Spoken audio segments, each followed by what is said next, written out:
क्या किया, ब्रह्मा जी वन में गए और वन में जाकर घनघोर तपस्या करी और उनकी पूरी आयु निकल गई, पूरे 100 वर्ष। हमारे 100 वर्ष और ब्रह्मा जी के 100 वर्ष, बहुत सारा अंतर है। जब ब्रह्मा जी के 12 घंटे होते हैं तो हमारे यहाँ इस भौतिक जीवन के 1000 चतुर्युग निकल जाते हैं। तो ऐसे ब्रह्मा जी की जो आयु है वो गिनी जाती है 311 ट्रिलियंस एंड 40 बिलियंस। तो इतने वर्ष तपस्या करने के बाद जब भगवान खुश होकर ब्रह्मा जी से पूछते हैं कि मैं आपकी तपस्या से खुश खुश हूं, आप वरदान मांगिए, आप वरदान मांगिए। तो ब्रह्मा जी कहते हैं कि बस मैं ये चाहता हूं कि मैं आपको समझ जाऊं, आप क्या है, आपकी लीलाएं क्या है, आप अनंत हैं, आप अव्यक्त हैं, मैं आपको जानना चाहता हूँ बस। मैं इसलिए मैंने तपस्या करी है। तो भगवान पूछते हैं ब्रह्मा जी से कि क्या आप समझ गए तपस्या करने के बाद कि मैं कौन हूँ, मैं क्या हूँ? तो ब्रह्मा जी कहते हैं हाँ, मैं समझ गया। तो भगवान कृष्ण पूछते हैं क्या समझ गए तुम? बोले भगवान, मैं ये समझ गया कि मैं आपको समझ नहीं सकता, ये मेरी समझ में आ गया, ये मेरी बुद्धि से परे है। इतने वर्ष 311 ट्रिलियंस एंड 40 बिलियंस तपस्या करने के बाद भी जो है मैं आपको समझ नहीं पाया, ये मेरी समझ में आ गया, ये मेरी समझ से परे है। तो ऐसा क्यों बोल रहे हैं? क्योंकि ब्रह्मा जी जानते हैं कि भगवान अनंत है और ब्रह्मा जी जो है ऊपर से लेकर नीचे तक किससे बनेंगे? बुद्धि से, इंटेलिजेंस से। हम जो ह्यूमन बीइंग है, हमारे यहाँ सर में बुद्धि होती है ना, ब्रेन का पार्ट जो होता है यहाँ पर होता है। पर ब्रह्मा जी पैर के नाखून से लेकर, ब्रह्मा जी पैर के नाखून से लेकर सर के बाल तक किससे बनेंगे? बुद्धि से बनेंगे। तो ऐसे ब्रह्मा जी इतने वर्ष 100 वर्ष तपस्या करने के बाद भी जब भगवान कृष्ण को जानने में अपनी असमर्थता प्रकट करते हैं, तो हम जीवात्माएं, हम जो भगवान के अंश हैं और हमारी आत्मा का जो साइज है वो बाल के अग्र भाग के 10,000वें हिस्से के बराबर है। तो हम कैसे समझ पाएंगे भगवान को?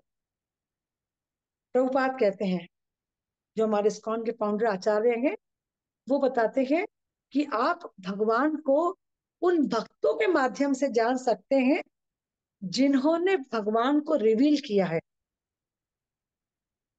कहते हैं ना गुरु पूजा में, दिव्य ज्ञान हृदय प्रकाशित, जिनको भगवान का साक्षात्कार है उनके माध्यम से हम भगवान को जानने का प्रयास कर सकते हैं।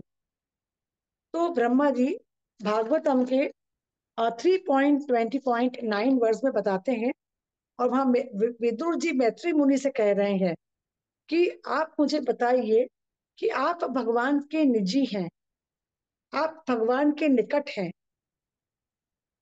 और आपने भगवान का साक्षात दर्शन किया है, तो आप मुझे उनके बारे में कुछ बताइए। तो भागवतम में वर्णन आता है, अनंत अव्यक्त रूपेण, भगवान अनंत भी है, भगवान का रूप भी है और वे हमारी बुद्धि से परे है। तो आज हम भगवान के रूप की चर्चा करेंगे, भगवान के सौंदर्य की चर्चा करेंगे। तो ये क्लास शुरू करने के पहले मैं मंगलाचरण करना चाहूंगी। ओम अज्ञानतिमिरान्धस्य ज्ञानाञ्जनशलाकया चक्षुरुन्मिलितं येन तस्मै श्रीगुरुवे नमः। श्रीचैतन्यमनोभीष्टं स्थापितं येन भूतले स्वयं रूपं कदा मह्यं ददाति स्वपदान्तिकं।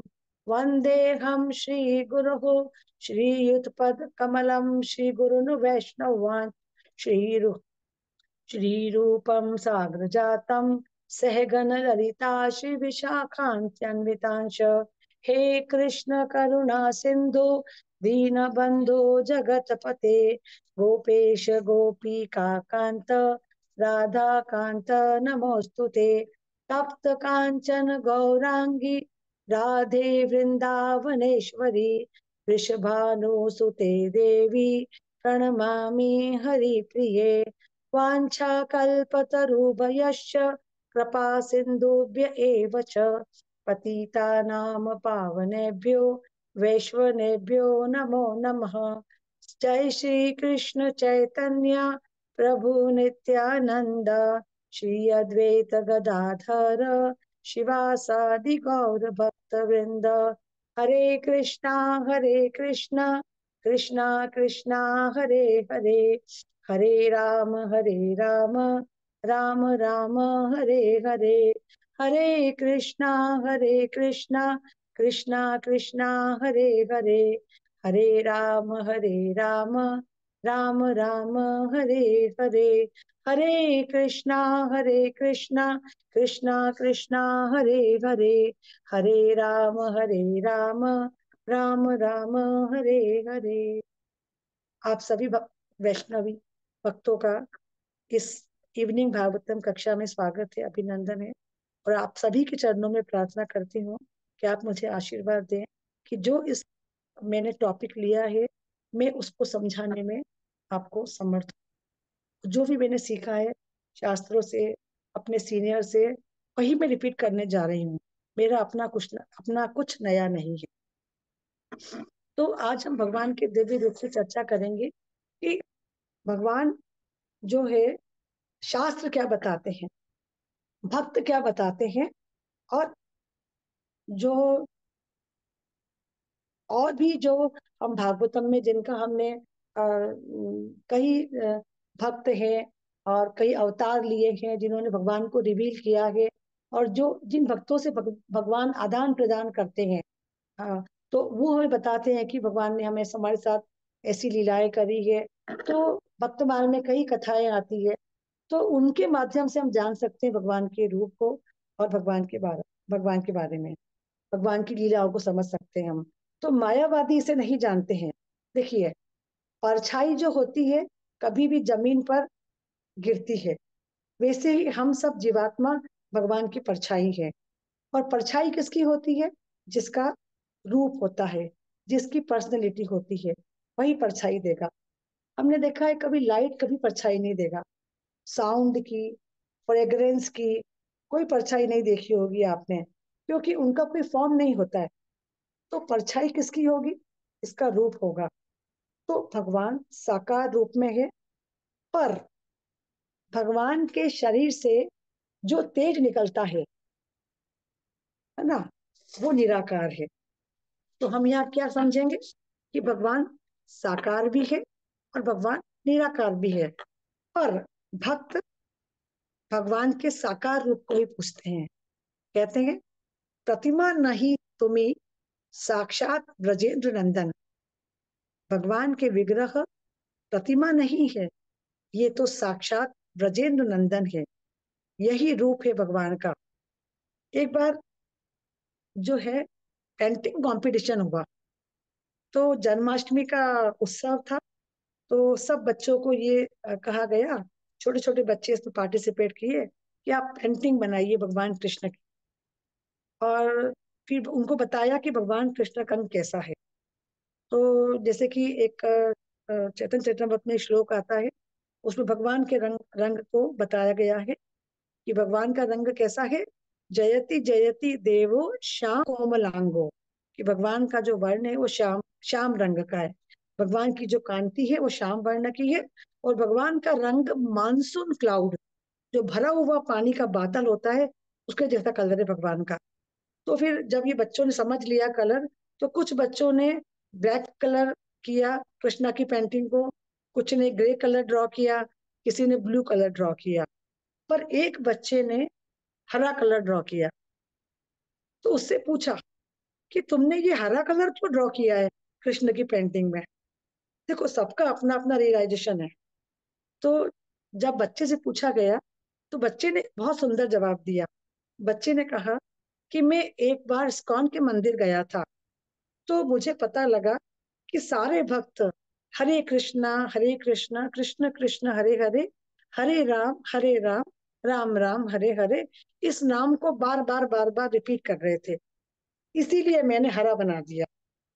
कृष्ण भी हरे नहीं है, राम भी हरे हैं, क्योंकि उसने देखा कि उस जो भक्त रिपीट कर रहे थे उसमें कृष्ण तो 4 बार आ रहा है, राम 4 बार आ रहा है, और हरे 8 बार आ रहा है। तो उसका क्या था इमेजिनेशन, कि कृष्ण ही नहीं हरे हैं, राम भी हरे हैं। तो कहने का तात्पर्य यह है कि सबका अपना अपना विजुअलाइजेशन होता है। तो भगवान जो है हमारे चिंतन से परे है, तो हम भगवान को भक्तों के माध्यम से और शास्त्रों के माध्यम से जान पाएंगे। देखिए, भगवान का रूप ऐसा है कि रावण भी मोहित हो गया। कैसे मोहित हो गया?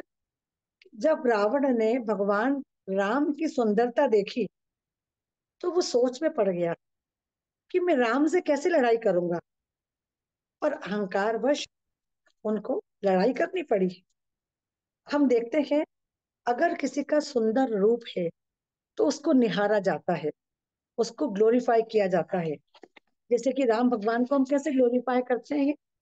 श्री रामचंद्र कृपाल भज मन हरण भवदय दारुणम नव कंज लोचन कंज मुख पद कंज पद कंजारुणम। हे मेरे मन, तू राम नाम को भज, ये तेरे सारे भय, ये सारे दुख को हर लेंगे। इनके शरीर के सारे जो अंग हैं वो कमल के समान है। तो ऐसे राम का तू भजन कर। आगे एक बहुत सुंदर पंक्ति आती है, कंदर्प गणित अमित छवि नव नील नीरद सुंदरम पट पीत मानहु तड़ित रुचि शुचि नौमि जनक सुतावरम। भगवान राम इतने सुंदर है कि वो लाखों कामदेव को एक तरफ कर दीजिए और दूसरी तरफ राम, तो कामदेव शर्मा के भाग जाएंगे। उनके शरीर पर पीताम्बरी वस्त्र है, और ऐसा लगता है जैसे बादल पर बिजली चमक रही है, और वो जनक की पुत्री सीता के पति हैं। तो राम का ऐसा स्वरूप देखकर रावण भी मोहित हो गया था। फिर आगे हम देखते हैं रुक्मणी। रुक्मणी क्या बोलती है? बहुत सुंदर शब्द कहती है रुक्मणी। देखो, रुक्मणी को हम सभी जानते हैं कि उनके जब घर ऋषि मुनि आते थे और जब भगवान की वो चर्चा करते थे, गुणगान करते थे, तो वो सुन सुनकर अपने कानों से उसने भगवान का दर्शन किया था। तो वो क्या अपना भाव प्रकट करती है, ओ मुकुंदा, ओ कृष्ण, ओ गोविंदा, आपके जैसा कोई नहीं है। आपके जैसा सौंदर्यवान, आपके जैसा ऐश्वर्यवान, ज्ञानवान, धनवान कोई नहीं है। ये तो भगवान की दिव्यता है। अगर ऐसे रूप को कोई 16 साल की लड़की जो अविवाहित है, अगर वो ऐसा रूप देख ले, तो फिर किसी और से वो शादी नहीं करेगी। तो यही मेरा हाल है। रुक्मणी ऐसा कहती है, हो सकता है मैं इस जन्म में आपके योग्य ना हूं, पर मैं आई कीप ऑन वेटिंग। चाहे मुझे 100 करोड़ जन्म भी क्यों न लेने पड़ जाए, इंतजार करना पड़ जाए, मैं विवाह करूंगी, मैं रहूंगी, तो आपको वरूंगी। अभी देखा नहीं रुक्मणी ने, कृष्ण को देखा नहीं है। सिर्फ जो ऋषि मुनि आते थे वो कृष्ण के बारे में लीलाएं गुणगान करते थे, उन्हीं कानों से उन्होंने भगवान का दर्शन किया है। एक दर्शन होता है आंखों से, पर रुक्मणी ने कान से दर्शन किया है, अपना सुन सुन कर दर्शन किया है। और वो क्या कहती है कि आप सिंह के समान हैं, आप सारे लोगों के वेल विशर हैं। मैं तो सिर्फ आपके और आपके शरणागत होना चाहती हूँ। रुक्मणी कहती है, आप कहीं भी जाते हैं, वो अपने भाव व्यक्त कर रही है, आप कहीं भी जाते हैं तो लोग आपके कायल हो जाते हैं। वो आपसे आकर्षित हो जाते हैं और आपके प्रति पागल हो जाते हैं। आप चाहे मथुरा में जाएं, आप चाहे हस्तिनापुर में जाएं, आप चाहे द्वारका में चले जाएं, किसी भी लोक में चले जाएं, सब लोग आपके दीवाने हो जाते हैं। और हमारा सौभाग्य तो देखिए कि हमने कानों से आपका दर्शन किया है। और आपके जो आपका दर्शन अपनी आंखों से करते हैं या कानों से करते हैं, तो आपके रूप को देखकर समझकर लोग मोहित हो जाते हैं और उनका मन जो है वो शांत हो जाता है। अब हम देखते हैं यहाँ पर कि जो भौमासुर ने जो अलग अलग राज्यों में युद्ध करके राजाओं की जो कन्याओं को 16,100 कन्याओं को बंदी बना लिया था, तो जब कृष्ण ने उनको छुड़वाया, उस बंदी गृह से छुड़वाया, तो जब उन्होंने कृष्ण के रूप को देखा, जब 16,100 उन रानियों ने राजाओं की जो पुत्रियां थी, जब कृष्ण के सौंदर्य को देखा तो वो देखती रह गई और साष्टांग वही समर्पण कर दिया और कहने लगी, प्रार्थना करने लगी कि आप हमको वर लीजिए। भगवान ने कहा कि आप अपने अपने घर जाइए। बोले नहीं, अगर कोई लड़की एक रात भी घर से बाहर चले जाए तो फिर उसको कोई दूसरा कोई स्वीकारेगा नहीं। तो हम तो आपके शरणागत हैं, हमें अपने घर नहीं जाना है, आप हमको स्वीकार करिए। तो जब इतने भाव विभोर होकर जब सब रानियों ने एक साथ समर्पण किया, तो भगवान ने भी भक्त की भावना जानी और उन सबको वर लिया। और द्वारका में 16,100 रानियों के महल हैं और वहां पर उनके साथ वो विराजमान है। तो ऐसा है हमारे भगवान कृष्ण का सौंदर्य। पर हम में वो प्रेम नहीं है अभी, हम इतने कायल नहीं भगवान कृष्ण के, हमारे प्रति वो प्रेम उत्पन्न नहीं हो पा रहा है। 16 माला जप करते हैं हम, भगवान की नित्य लीलाओं में लगे रहते हैं, पर उतना विश्वास नहीं है कि भगवान हमको वरेंगे, कि भगवान हमको दुख में हमारी हमको हमको दुख में सांत्वना देंगे, हमें भक्ति में आगे बढ़ाएंगे। हम जरा दुख आता है, जरा बीमारी आती है, तो भक्ति के पथ से हमारा हम गिर जाते हैं, थोड़ा सा भी कुछ होता है। पर ऐसा नहीं, क्योंकि हमारा भगवान में हमारा समर्पण नहीं है, जैसा कि 16,100 रानियों का था। हमें इनसे ये लेसन सीखना चाहिए। अब हम देखते हैं आगे। देखिए, ये प्रसंग ऐसा है कि अगर हम इसको 4 घंटे भी बोलेंगे तो ये खत्म नहीं होने वाला है। तो मैं पूरा कोशिश करूंगी कि जो समय मुझे दिया गया है उसमें मैं इसको कोशिश पूरी करने की कोशिश करूँ। तो बहुत ये सब नॉर्मल है, सब आपको पता है, पर कैसे हमें इसको समझना है। अब हम देखते हैं कि भगवान जो है, भगवान के प्रिय कौन थे? विदुर जी। विदुर जी बहुत जो है भगवान के निकट थे और भगवान की सेवा में लगे हुए थे। तो पर विदुरानी चाहती थी कि एक बार कृष्ण मेरे घर पे आए। तो विदुरानी एक बार जब दुर्योधन बुलाता है कृष्ण को कि 56 भोग के लिए आप आइए, तो भगवान उनका 56 भोग त्याग देते हैं और भगवान जो है विदुर के घर जाते हैं। विदुर की भी इच्छा थी कि कृष्ण मेरे घर आए। तो ऐसा कहते हैं ना कि दुर्योधन को मैं वो त्याग्यो, साग विदुर घर पाई, सब सबसे ऊंची प्रेम सगा। तो विदुर की जो मन की इच्छा थी, तो भगवान जो कृष्ण है, भगवान दुर्योधन का मेवा त्याग कर और विदुर के घर जाते हैं। अब विदुर घर पर नहीं है, नॉक करते हैं, विदुरानी पट खोलती है। जैसे ही विदुरानी ने कृष्ण के रूप को देखा, सौंदर्य को देखा, वो स्तब्ध रह गई, वो हिल नहीं पाई। उसको समझ में नहीं आया मैं क्या करूं, मैं अंदर बुलाऊं, भगवान को बिठाऊं, स्वागत करूं, पानी का गिलास, तो कुछ नहीं, खड़ी रह गई। कृष्ण कहते हैं, विदुरानी मुझे अंदर नहीं बुलाओगी? तब विदुरानी बोलती हाँ हाँ, भगवान भगवान आइए आप। और कुछ समझ में नहीं आ रहा है, बस सौंदर्य को निहारे जा रही है, निहारे जा रही है। फिर कुछ समय के बाद वो आसन देती है और घर में उसको केले दिखते हैं। अब वो केले लेकर भगवान के चरणों में बैठ जाती है और भगवान को निहारती जा रही है और केले को छील कर गूदा जो है वो फेंकती जा रही है और केले का छिलका भगवान को देती जा रही है और भगवान खाते जा रहे हैं।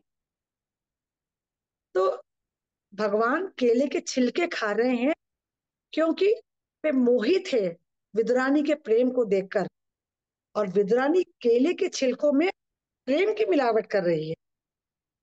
तो ये मिलावट उन्हें पसंद है।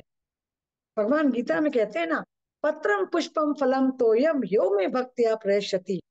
मुझे जो भी दो, मुझे एक तुलसी का पत्ता दो, मुझे एक पुष्प दो, मुझे एक फल दो, मुझे जल दो, पर क्या दो? प्रेम का तड़का लगाकर दो। जिस प्रकार विदुरानी प्रेम का तड़का लगाकर केले का छिलका भगवान को खिला रही है और भगवान प्रेम पूर्वक वो छिलका खा रहे हैं। देखिए, भगवान जो है चातक पक्षी के समान है। चातक पक्षी क्या होता है? चातक पक्षी ऐसे आसमान में मुंह खोलकर हमेशा खड़ा रहता है और पूरे साल भर में वो सिर्फ और सिर्फ स्वाति नक्षत्र का जो पानी बरसता है वही पीता है। तो ऐसे ही हमारे भगवान है, उनके सामने 56 भोग लगा दो। दुर्योधन ने बुलाया, स्वीकार नहीं किया, वो स्वीकार नहीं करेंगे। और छोटी से छोटी वस्तु अगर उनको प्रेम से अर्पण की जाए तो भगवान खुशी से झपट्टा मारकर उसको स्वीकार कर लेते हैं। तो ऐसा ऐसे है भगवान कि भगवान का सौंदर्य, कि विदुरानी उनके सौंदर्य को देखकर पागल हो गई, अपना सुध बुध खो बैठी और छिलका खिलाया और भगवान ने वो छिलका प्रेम पूर्वक आनंद पूर्वक ग्रहण करा। एक समय की बात है, इंद्र रुष्ट हो गया। ये सब बहुत शॉर्ट में बता रही हूँ, इसको अगर हम चाहें तो बहुत डिटेल में भी डिस्कस कर सकते हैं, पर चूंकि बहुत सारा है इसलिए शॉर्ट में ही हम लेंगे। सबको पता है कि इंद्र ने घनघोर वर्षा करी थी। बहुत शॉर्ट में बताऊंगी कि इसके बारे में इसको कैसे हम इसको लिंक कर सकते हैं हमारे टॉपिक से। तो इंद्र रुष्ट हो गया था, उसने इतनी घनघोर वर्षा करी कि भगवान को गोवर्धन धारण करना पड़ा। सारे ब्रजवासी गोवर्धन पर्वत के नीचे एकत्रित हैं। वो 7 दिन 7 रात, वो पहले 7 दिन रात का लॉकडाउन था। बाहर नहीं जा सकते क्योंकि बाहर इंद्र की घनघोर वर्षा। और जब हमारा लॉकडाउन हुआ कुछ साल पहले, तो हम क्या चाह रहे थे? ये लॉकडाउन कब खत्म हो जाए। पर ब्रजवासी क्या कह रहे हैं? प्रार्थना कर रहे हैं कि ये लॉकडाउन कभी खत्म ना हो। ब्रजवासी भूखे प्यासे खड़े हैं, गोपियां ब्रजवासी ठाकुर का दर्शन कर रहे हैं, एक टक निहार रहे हैं। पहले तो ठाकुर का दर्शन कुछ समय के लिए होता था, अब 24 घंटे दिन रात बिना रोक टोक के सब ठाकुर जी को निहार रहे हैं, सब ग्लोरीफाई कर रहे हैं। पहले क्या होता था, जब भगवान गोचारण के लिए जाते थे तब गोपियां अपने अपने छत पर खड़ी हो जाती थी और दर्शन करती थी। फिर जब शाम को गोचारण लीला करके जब भगवान लौटते थे तब दर्शन करने छत पर खड़ी हो जाती थी। यहाँ तो 24 घंटे दिन रात भगवान को निहार रही है ब्रजवासी। और खेल के समय मधुमंगल सब साथ में होते थे, तो सबको मजा आ रहा है कि कृष्ण पूरे समय न उनको भूख लग रही है न उनको प्यास लग रही है, बस सब आनंद ही आनंद में है। और ऐसा जो दृश्य था, अब क्या गोवर्धन पर्वत के बारे में हम डिस्कस करेंगे। तो ब्रजवासी कहते हैं, मतलब वो अपना बता रहे हैं कि हम इतना देखे, इतने रूप से उनके मोहित थे कि ये हमेशा खड़े रहे ऐसे, ये कभी खत्म ही ना हो। तो इतने रूप से जो हम देखते हैं भगवान ने कैसे अपने छोटी उंगली पर पर्वत उठाया हुआ है, जब हम उस लीला का स्मरण करते हैं। और जो भी ये लीला हुई थी, बहुत बड़ी लीला है ये, बहुत डिटेल में है इसका विवरण भागवतम में। तो ऐसे रूप को देखकर जो ब्रजवासी मोहित थे। और उनका जो 7 दिन तक उनका प्रेम उनको मिलता रहा, जब इंद्र ने, और भगवान इंद्र से बहुत प्रसन्न भी हुए। रुष्ट तो थे ही, वो वर्षा कर रहा था। फिर बाद में जो है इंद्र ने माफी मांगी, तो भगवान ने माफ भी कर दिया इंद्र को, क्योंकि इंद्र की वर्षा से सबको भगवान का संग मिला 7 दिन 7 रात। और वही जब ब्रह्म विमोहन लीला हुई, जब भगवान ब्रह्मा ने परीक्षा ली थी कृष्ण की, और सब गाय चुरा के बच्चे चुरा के ले गए थे, तो भगवान को भक्तों से दूर कर दिया था। तो ब्रह्मा जी ने बहुत स्तुति करी, लेकिन भगवान कृष्ण ने ब्रह्मा जी को माफ नहीं किया, क्योंकि उन्होंने अपने संगी को उनसे दूर कर दिया था। मैं ये कह रही हूँ, मेरे गूज़ बम्प हो रहे हैं। मतलब भगवान की लीलाएं, भगवान का रूप, कोई भी लीला ले लो, एक वाइज है, अनंत अनंत लीलाएं, भगवान अनंत है, भगवान असीम है। अब हम देखते हैं सुखदेव गोस्वामी, सब इस नाम से परिचित हैं, जो हमारे इस्कॉन से रिलेटेड है, जो कथा करते हैं, कथा सुनते हैं कि सुखदेव गोस्वामी ने भागवत बोली है। और जब सुखदेव गोस्वामी जब माता के गर्भ में थे, तभी उनको पूरा ज्ञान था, और वो 12 साल तक माता के गर्भ में रहे। वो इम्पर्सनलिस्ट थे, मतलब वो भगवान के स्वरूप में उनका विश्वास ही नहीं था। तो बताइए, उनको किसने याद दिलाया कि भगवान का रूप है? अब हम थोड़ी सी चर्चा इसके ऊपर करेंगे। तो माता के गर्भ में 12 साल रहे सुखदेव गोस्वामी, और बाहर नहीं आए। व्यास जी सुखदेव से कहते हैं, पुत्र बाहर आ जाओ, we are waiting for you. और सुखदेव कहते हैं, मैं बाहर नहीं आऊंगा, बाहर माया है, बाहर मोह है। और व्यास देव बोलते, चिंता मत करो, मैं कृष्ण का शक्त्यावेश अवतार हूँ, don't worry when there is हरी।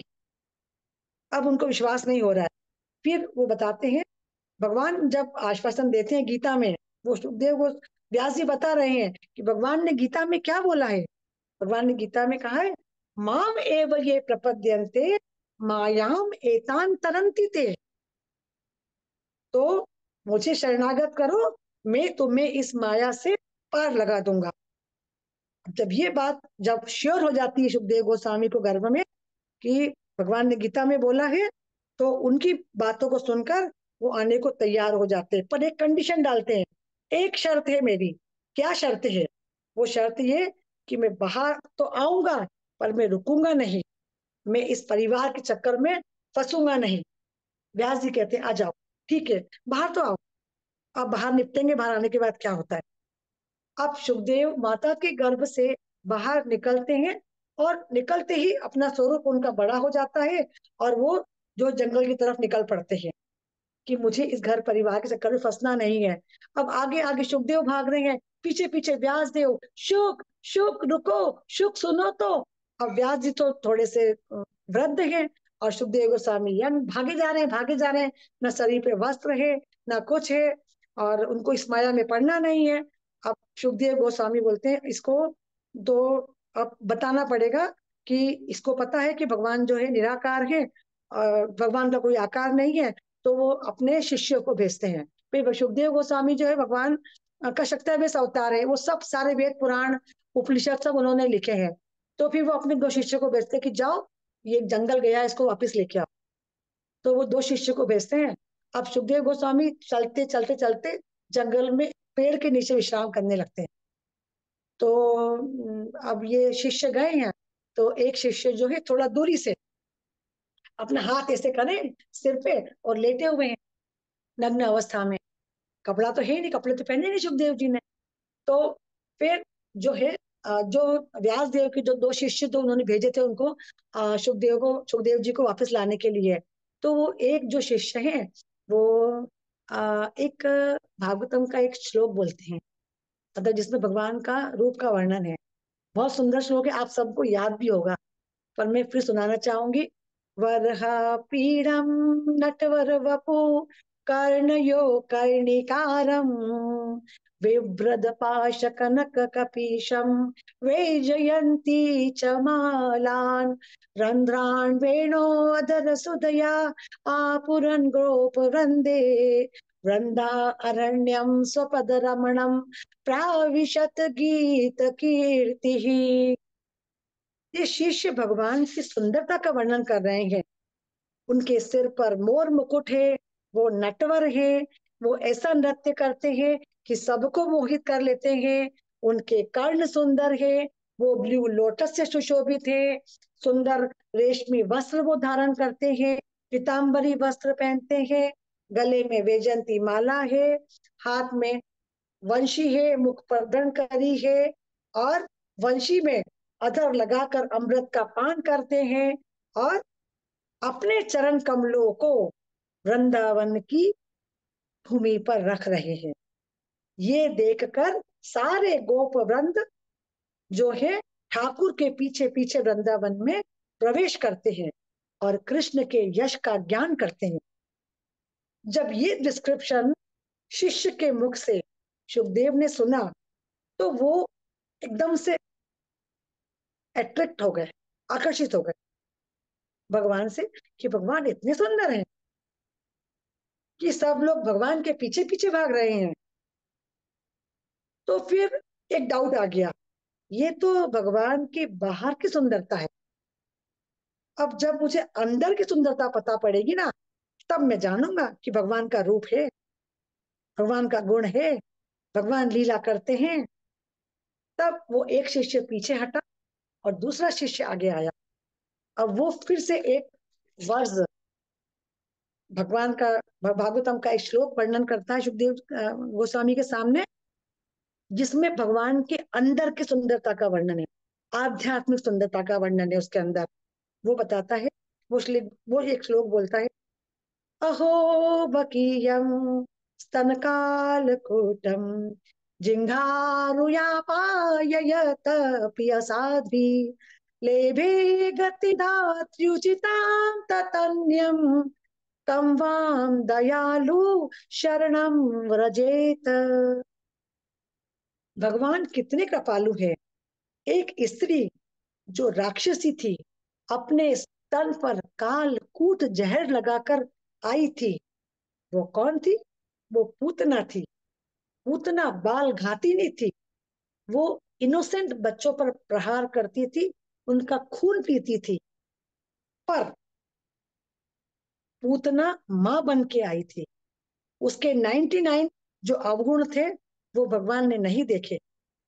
भगवान ने उस राक्षसी को, भगवान ने उस पूतना को, जो जिंघारुया है, जो फेरोशियस है, जो असाध्वी है, उस पूतना को भगवान ने धात्री का दर्जा दिया। उन्होंने, भगवान ने पूतना का एक अच्छा गुण देखा कि वो दूध पिलाने आई है, वो माँ का भाव लेकर आई है। तो ऐसी है भगवान की दयालुता, ऐसा है हमारे भगवान कृष्ण का हृदय। जब सुखदेव गोस्वामी ने ये सुना कि ये तो बाहर से भी ब्यूटीफुल, ये तो अंदर से भी ब्यूटीफुल, अब वो गदगद हो गए। अब क्या बोलते हैं, हाँ, अब जो उनका जो डाउट था कि भगवान का जो है आकार नहीं है, भगवान निराकार है, अब वो कॉन्फिडेंट हो गए कि भगवान का आकार है। अब वो कहते हैं आप लोग कौन है, वो पूछते, बात करते हैं उनसे। तो बोले हम जो है व्यास देव के शिष्य हैं, व्यास देव आपके पिता हैं, और उन्होंने आपको लेने के लिए भेजा है, आप चलिए। और उन्होंने जो है जो जो है आपके सारे शास्त्र वेद पुराण लिखे हैं। इस प्रकार से सुखदेव गोस्वामी पिता के पास वापस आते हैं, सारा ज्ञान उनसे हासिल करते हैं।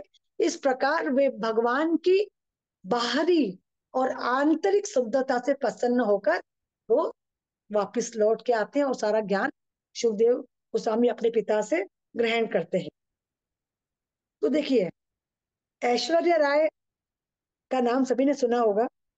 वो जो है फिल्मी एक्टर है, और 1994 में उनको मिस यूनिवर्स का खिताब मिला था, सभी जानते हैं। वो मिस यूनिवर्स थी 1994 में, ताज पहना सुंदरता का। पर 1995 में वही ताज किसी और को देना पड़ा। तो ये वो सुंदरता है जो थोड़े समय के लिए है। पर भगवान कृष्ण जो है, कहते हैं नव यौवनम च, वो हमेशा युवा रूप में रहते हैं।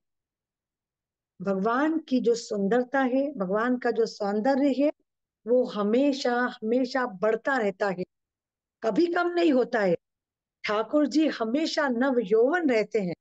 वो 125 वर्ष की आयु में भी 16 साल के युवा ही दिखते हैं। जब ब्रजवासी, द्वारकावासी भगवान का स्वरूप देखते थे ना, तो वो उनको एडिक्शन हो जाता था, एडिक्टेड हो गए थे वो। द्वारका वासियों को, ब्रजवासियों को कभी सेटिस्फेक्शन ही नहीं मिलता था। और द्वारका वासी अपने सौभाग्य का वर्णन करते हैं कि वी आर सो फॉर्चुनेट, हम कितने सौभाग्यशाली हैं कि ये जो देवता है, जो द्वारका है ना, वो क्षीर सागर है, आसपास समुद्र है और बीच में द्वारका नगरी है। तो जो सारे देवता हैं जो द्वारकाधीश का दर्शन करते हैं ना, तो क्षीर सागर के उस पार से करते हैं। तो ये लोग ग्लोरीफाई कर रहे हैं कि हम भाग्यशाली हैं, ये देवता भगवान का दर्शन दूर से करते हैं, क्षीर सागर के उस पार से। पता नहीं भगवान के दर्शन ठीक से होते भी होंगे कि नहीं होते होंगे। पर हम कितने फॉर्चुनेट हैं कि भगवान हमारे इतने निकट हैं, इतने निजी हैं, और रोज हम उनका दर्शन करते हैं और उनकी कृपा दृष्टि हमारे ऊपर रोज पड़ती है और हमारा हर दिन मंगलमय हो जाता है। जैसे कि हम देखते हैं इस्कॉन में, आप देखिए सवेरे सवेरे 4:30 बजे आप खोलिए मायापुर या वृंदावन का टीवी जो लाइव आता है, कितने भक्त लाइव दर्शन करते हैं, मतलब जाते हैं वहां पर। और कई जो नहीं जा पाते मायापुर में, वृंदावन में, वो अपने मोबाइल में दर्शन करते हैं। तो वो जो दर्शन करते हैं, तो इतना सुंदर 4:30 बजे आपने दर्शन कर लिया, चाहे ऑनलाइन करो चाहे ऑफलाइन करो, तो भगवान तो देख रहे हैं। भाई हम यहाँ पर बैठ के भी अगर दर्शन कर रहे हैं, टीवी पर ऑनलाइन कर रहे हैं, तो भगवान की कृपा दृष्टि हमारे ऊपर भी पड़ती है। और फिर क्या होता है, हमारा पूरा दिन मंगलमय हो जाता है। हम गृहस्थ आश्रम में हैं, हम लोगों के लिए पॉसिबल नहीं है कि हम हर समय धाम में रहें। हम इतने शुद्ध नहीं है कि भगवान हमें हमेशा धाम वास दें। पर जिनके पुण्य कर्म इतने उदय हो चुके हैं, भगवान ने उनको धाम वास दिया है। पर जहां भी रहे हम, जिस भी कंडीशन, जो भी कंडीशन हमें दी है और जो भी सुविधा हमारे पास अवेलेबल है, उसमें भी हम भगवान का दर्शन प्राप्त कर कर, ऑनलाइन मोबाइल एक ऐसा सेट है जिससे हम, इसी माध्यम से हम अभी यहाँ भगवत चर्चा भी कर रहे हैं। तो इसका मिसयूज करने वाले लोग मिसयूज करते हैं, और जिनको कृपा लेनी है वो इसके थ्रू कृपा भी ले लेते हैं। तो ऐसा है कि भगवान का दर्शन हमने सवेरे सवेरे कर लिया। इसलिए प्रभुपाद कहते हैं कि 16 माला मंगलाचरण, मंगला आरती कर लो और 16 माला ब्रह्म मुहूर्त में कर लो, पूरा दिन मंगलमय है, फिर कुछ नहीं गड़बड़ होनी है, फिर कोई कष्ट नहीं आने, कष्ट आने भी है तो वो छोटे से सुई चुभा के निकल जाएंगे, तकलीफ ही नहीं होगी। ये हम सबका रियलाइजेशन होगा जो भक्ति में आगे बढ़ रहे हैं, कि भगवान की कृपा सवेरे उठने से कितनी मिलती है। सारे देवी देवता विचरण करते रहते हैं और कृपा करते हैं, अरे ये कितने भाग्यशाली हैं, ये कैसे भगवान की कृपा प्राप्त कर रहे हैं। क्योंकि देवताओं को के लोक में भागवत के दर्शन, भगवान के दर्शन नहीं है। वो कैसे जगन्नाथ के दर्शन करने आते हैं, जगन्नाथ जी के दर्शन 22 घंटे खुले रहते हैं, और 2 घंटे, 2 से 4 देवता लोग आते हैं दर्शन करने के लिए उनका। तो मनुष्य पे ज्यादा कृपा है ना, कि दर्शन देते हैं 22 घंटे जगन्नाथ जी, और देवताओं को देते हैं 2 घंटे। तो कौन फॉर्चुनेट हुआ, हम या देवता? Obviously we are. मनुष्य जन्म, देवता भी तरसते हैं, देवताओं की आयु निश्चित है, 10,000 साल है। और जब उनका भी जब आयु पूर्ण होगा, तो वो चाहते हैं कि हमें पृथ्वी लोक पे जन्म मिले, ताकि हम भगवान की भक्ति करके भगवान के धाम जा सके। तो ये हमारा उद्देश्य तो ये है ना, हमारा यही उद्देश्य है कि हम भगवान का दर्शन करें, भगवान की कृपा प्राप्त करें, भगवान वैष्णवों का संग करें, और भगवान का नाम जप करें, क्योंकि भगवान ने सारी शक्ति नाम में ही डाल दी है। इस प्रकार से जब हम ऐसा करते हैं, अपना रूटीन ऐसा कर लेते हैं, श्रवणम करना, दर्शन करना, जिस प्रकार से हम सभी भक्तों का प्रभुपाद ने इस प्रकार से हमको रेगुलेट किया है, हम सब करते हैं, तो हम क्या है, हम भगवत धाम जाने के हम अधिकारी हो जाते हैं। और हमारे सारे पूर्व जन्मों के जो भी हमारे हैं पाप, वो सब नष्ट हो जाते हैं। तो ये हमें प्रभुपाद ने इस संगठन में रह के हमें ये, हमने जिसको ज्वाइन किया है, हम सब बहुत भाग्यशाली है कि हम सभी प्रभुपाद की संस्था से हम जुड़े हुए हैं। हमको हमको बहुत बहुत हम कृतज्ञ हैं प्रभुपाद के। और जो भी प्रभुपाद के जो आचार्य हैं, जो हमारे परंपरा में है, ये सारी परंपरा लोगों को पता ही नहीं परंपरा होती क्या है, कैसे भगवान को भोग लगाना है, कैसे सेवा करना है। आप जाइए, मंगला आरती होती है मायापुर का, मैं अपना बता रही हूँ रियलाइजेशन, कि 4:30 बजे से जो मंगला आरती होती है, 5 बजे मंगला आरती फिनिश होती है, और 7 बजे दर्शन आरती। इतने सारे राधा माधव अष्ट सखी, और क्या भव्य श्रृंगार। 1.5-2 घंटे में हमारे पास छोटे से डीटीज हैं, उनका अगर हम पार करने जाते हैं तो हमें 2-3 घंटे लग जाते हैं। इतने बड़े बड़े विग्रह, इतना विशाल श्रृंगार, मतलब इमेजिनेशन से परे है। कैसे भगवान ने बुद्धि दी है भक्तों को, वैष्णवों के ऐसा श्रृंगार करते हैं। हम तो एक तक देखते ही ले जाते हैं भगवान को। मतलब क्या सिखाया है प्रभुपाद ने, क्या दिया है, ये तो हमारे इमेजिनेशन से परे है। ब्रह्मा जी 100 साल लगा दिए, वो नहीं समझ पाए, पर प्रभुपाद ने यह हमको सिखा दिया भक्तों के माध्यम से। भगवान को जानना है, जिनने भगवान को दिल किया है उनके माध्यम से जान लीजिए। ऐसे है हमारे प्रभुपाद। इसलिए तो हम रोज प्रभुपाद की गुरु आरती करते हैं ना, और खुश होके आरती करनी चाहिए, कृपा मांगनी चाहिए। प्रभुपाद, जो आपने हमें दिया है ना, ये कोई नहीं दे सकता है। हमें बहुत बहुत धन्यवाद देना चाहिए प्रभुपाद को, और जिनके भी जो भी उनके शिष्य हैं, और जो हम वैष्णव है, जो भक्त हैं, सबको, सबके प्रति हमें कृतज्ञता प्रकट करनी चाहिए। तो मैं जब भाव में आती हूँ, कहाँ से मैं टॉपिक से भटक जाती हूँ। मेरा टॉपिक था कि ग्लोरीफाई करना है भगवान को, मैं कहाँ से कहाँ पहुंच गई। चलिए, अब एक और मैं इंसिडेंट बताती हूँ। प्रभुपाद जो है, एक बार, मतलब प्रभुपाद हर चीज को कृष्ण से कैसे कनेक्ट करते हैं, ये बताना चाहती हूँ मैं। तो प्रभुपाद एक बार प्लेन में ट्रेवल कर रहे थे, तो उनके साथ एक अटेंडेंट था, शिष्य था, जो उनकी सेवा करता था। वो नया नया था शिष्य, जुड़ा हुआ था प्रभुपाद से। प्रभुपाद माला पे जप कर रहे थे, और वो शिष्य भी जप कर रहा था, पर जप में उसका उतना मन नहीं लग रहा था। राइट।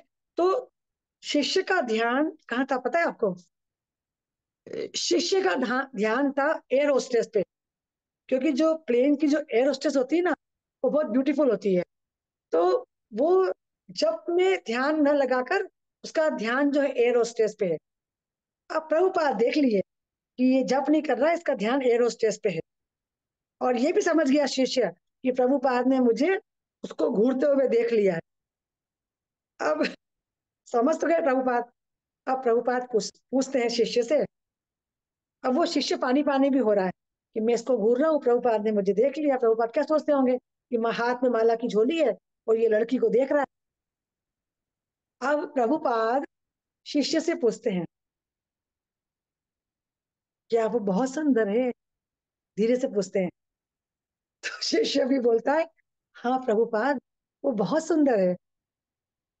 फिर प्रभुपाद कहते हैं, जब क्रिएशन इतना सुंदर है तो क्रिएटर कितना ब्यूटीफुल होगा।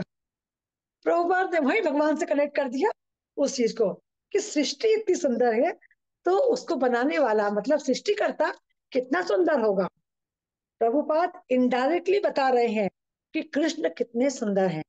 तुम इस एयर होस्टेस में मोहित हो रहे हो, तुम कृष्ण को देखो। तुम कृष्ण की हर एक अंग पर तुम कंसंट्रेट करो, तुम्हें समझ में आएगा कि कृष्ण का रूप, मतलब इतने सुंदर है कृष्ण। करोड़ों करोड़ों कामदेव भी मोहित हो जाते हैं।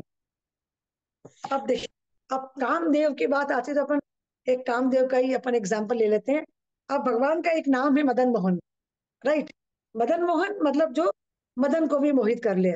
तो जो साक्षात कामदेव है, जिनसे हम मोहित हो जाते हैं, काम हम पे भारी होता है ना, तो उस कामदेव को भी जो मोहित कर ले, वो कौन है? वो है मदन मोहन। तो एक बार क्या हुआ, मतलब हम जब कोई चीज को कहानी के माध्यम से समझते हैं ना, तो वो हमें जल्दी समझ में आती है, और वो दिमाग में वो चीज बैठ भी जाती है। तो एक बार कामदेव बड़े गर्वित हो गए कि जब मैं काम के तीर चलाता हूँ तो बड़े बड़े लोग फिसल जाते हैं, और मेरे सामने कोई टिक नहीं पाता है। ये प्राउड था कामदेव को, घमंड था। और नारद जी के पास जाते हैं कि कोई कस्टमर बताओ जिससे मैं युद्ध करूं और उसको मैं गिरा के दिखाऊं। तो नारद जी कहते हैं, कामदेव, तुम संसार के हर व्यक्ति को गिरा सकते हो, क्योंकि हर व्यक्ति कामी है। एक व्यक्ति तुम्हारी टक्कर का है, उसको चैलेंज करके दिखाओ। अब कामदेव पूछते हैं, भाई कौन सा व्यक्ति है, कहाँ मिलेगा, आता पता तो बता दो। अब नारद जी बोलते हैं, हाँ हाँ बताता हूँ, वो मथुरा में मिलेगा। मथुरा में जाओ, मथुरा से आगे वृंदावन है, वृंदावन में जमुना है, जमुना किनारे एक व्यक्ति खड़ा मिलेगा, त्रिभंग रूप में, हाथ में वंशी धारण किए हुए, उसको गिरा के दिखाओ, तब हम मान। अब कामदेव वहां पहुंचते हैं, देखते हैं त्रिभंग रूप जो खड़ा है ना, वो तो गोपियों से ऑलरेडी घिरा हुआ है, सारी गोपी आसपास खड़ी हुई है। अब कामदेव बोलते हैं, अरे उसको क्या गिराऊं, जो अकेला हो उसको गिराओ, कोई ऋषि मुनि हो उसको गिराओ, ये इसकी तो इतनी सारी गर्लफ्रेंड है, इसको मैं क्या गिराऊं। अब देखो भगवान जब लीला करते हैं ना, अब कामदेव जो है वृक्ष पे चढ़ जाते हैं कि मुझे तो गिराना है कृष्ण को आज। अब वृक्ष पर चढ़ जाते हैं और काम के तीर चलाने का प्रयास कर रहे हैं, पर कृष्ण तो नटवर बपू हैं। वहीं जमुना किनारे रास लीला रचाई और करोड़ गोपियों के साथ कृष्ण नृत्य कर रहे हैं। जितनी गोपियां उतने कृष्ण। अब कामदेव निशाना साध रहे हैं, कौन से कृष्ण पे, कौन से कृष्ण पे निशाना लगाऊं, सब तरफ कृष्ण ही कृष्ण दिखते हैं। काम के तीर मारते मारते मारते मारते वहीं पेड़ से धराशायी हो जाते कामदेव।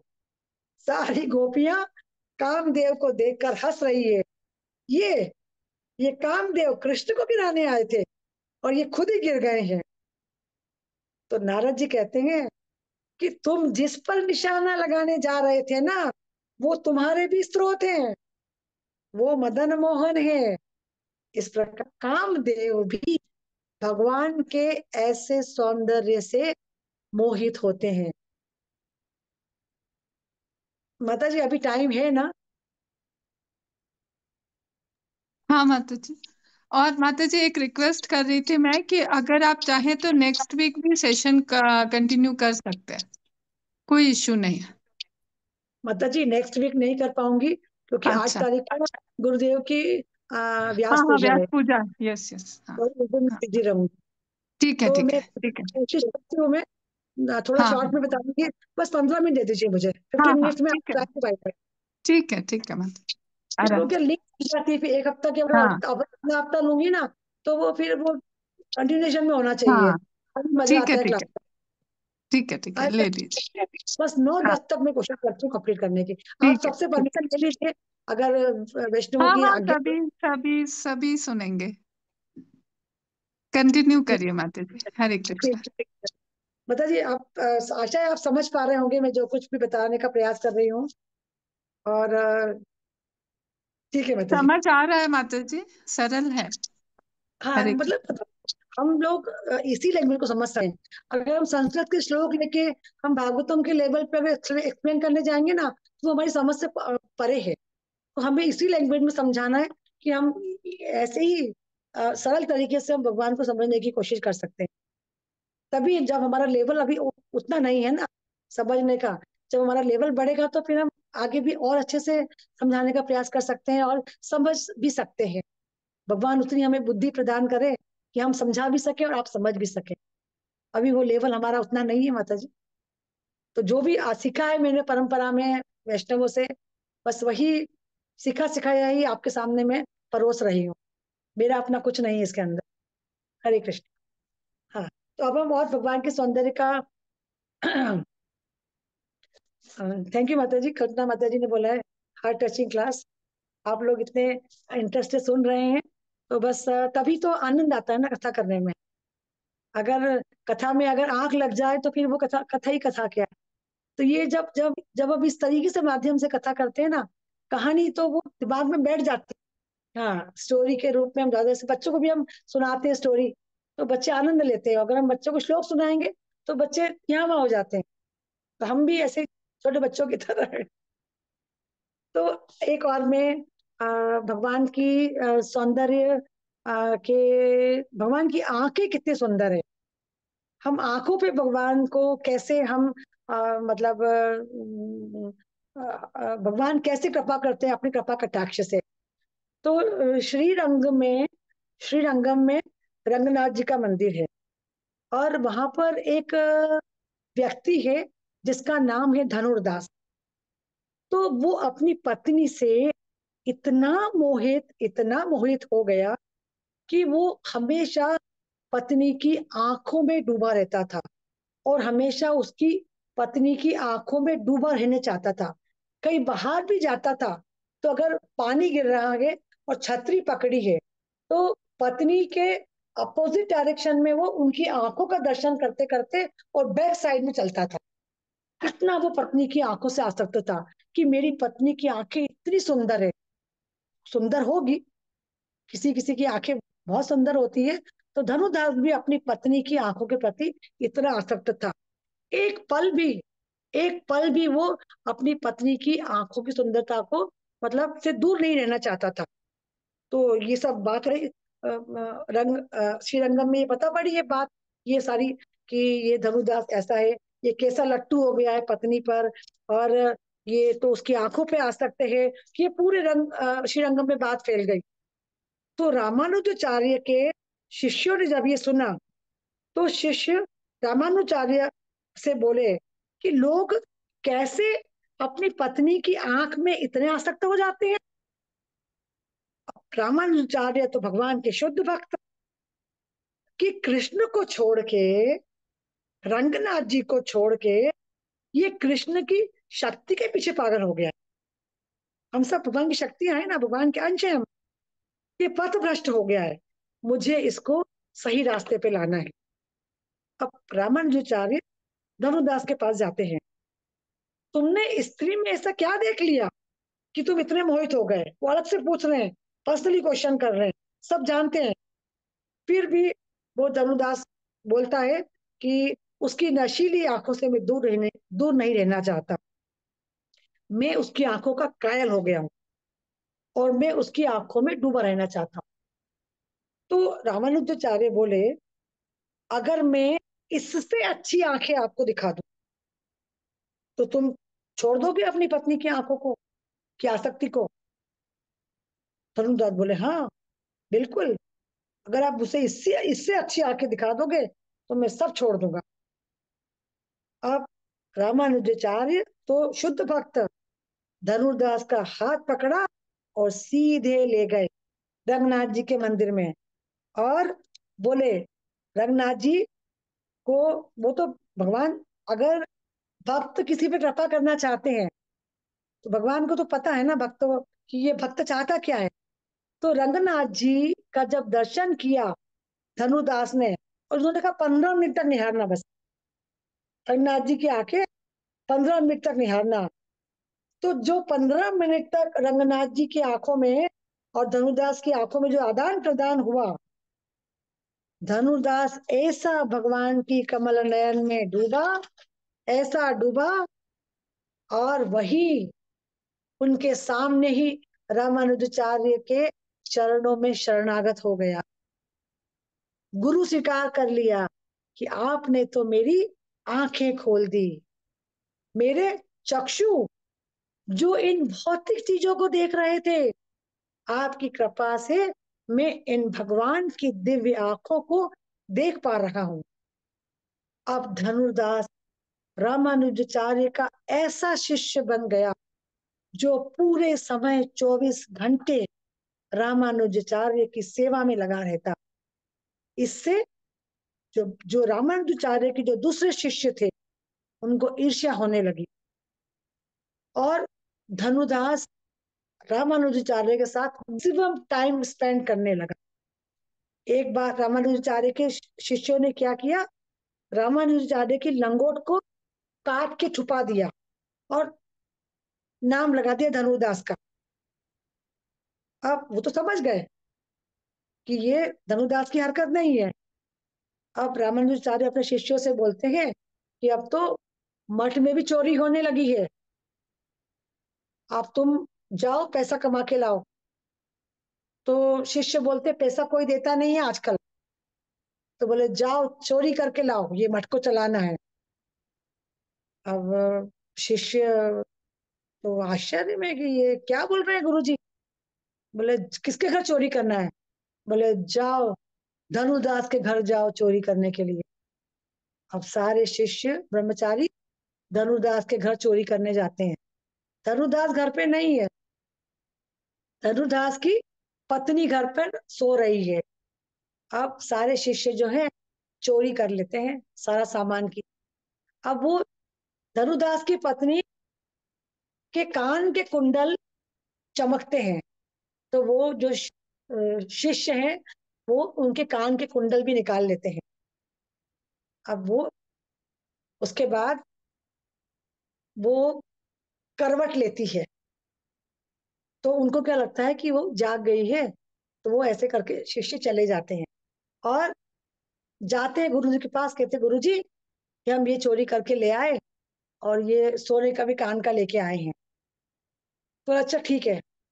अब अगर किसी के घर में चोरी हो तो वो क्या होगा, वो क्या बात करेगा घर में कि लूट गया, मैं तो मेरा जीवन भर का पैसा चला गया, मैंने ऐसा कमाया मैंने वैसा कमाया, हम ये चर्चा करेंगे। अब रामानुजाचार्य शिष्यों को बोलते हैं अब तुम जाओ धनुदास के घर और दरवाजे पे सुनो कि उनके यहाँ चर्चा क्या चल रही है। अब जब वो शिष्य दरवाजे पे गए तो उनकी चर्चा सुनी। तो धनुर्दास की पत्नी धनुर्दास से चर्चा कर रही है कि मठ से कोई ब्रह्मचारी आए थे और वो अपने घर का सामान चुरा के ले गए, मुझे माफ करना, मैंने उनको रोका नहीं, और मेरे कानों का कुंडल भी वो ले गए, तो भी मैंने उनको मना नहीं किया, मैं जाग रही थी। तो धनुदास डांट रहे कि तुमने दूसरा कान का कुंडल क्यों नहीं दिया, एक कुंडल क्यों दिया? बोले हाँ मैं देना चाहती थी, मैंने करवट ली, पर वो डर के भाग गए कि मैं तो जाग गई हूँ।